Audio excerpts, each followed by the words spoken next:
Месец август е период кога иселениците се враќаат во родните огништа повеќе од кога и да е.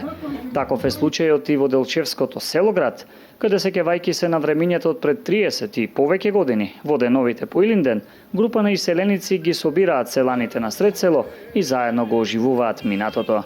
Тоа беше на моја желба пред неколку години, што сакав да се вратат игранчите во селото, дека нема веќе свадби, нема бангети, нема други работи. Ова наша манифестација е и селото ја очекува со голема радост.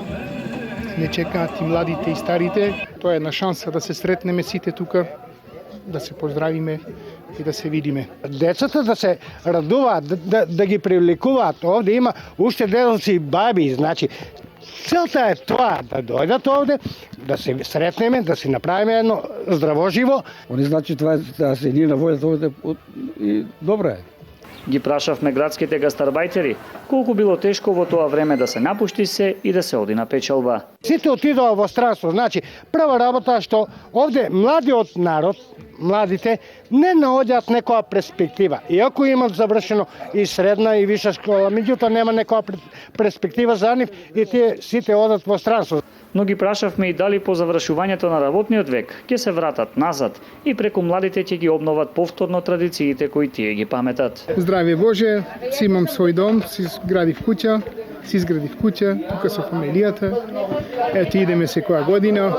Затоа самото време ќе ни каже, али имаме желба, значи тоа го имаме во план. Секој си го сака своето, вели една стара поговорка, па така и за иселениците. Нема побаво село од град. Единствената желба што тие ја имаат е селаните заеднички да се грижат за што поубав изглед на селото. За да ни биде добро и чисто дома, не ни требаат пари. Заеднички една акција да секој, барем пред своите куќи, тоа може сам да го стори, да го очисти и за да не се запушта селото. Инаку ваквите гледки не се ретки во Македонија. Иселеничката приказна за Селоград е само една меѓу многуте.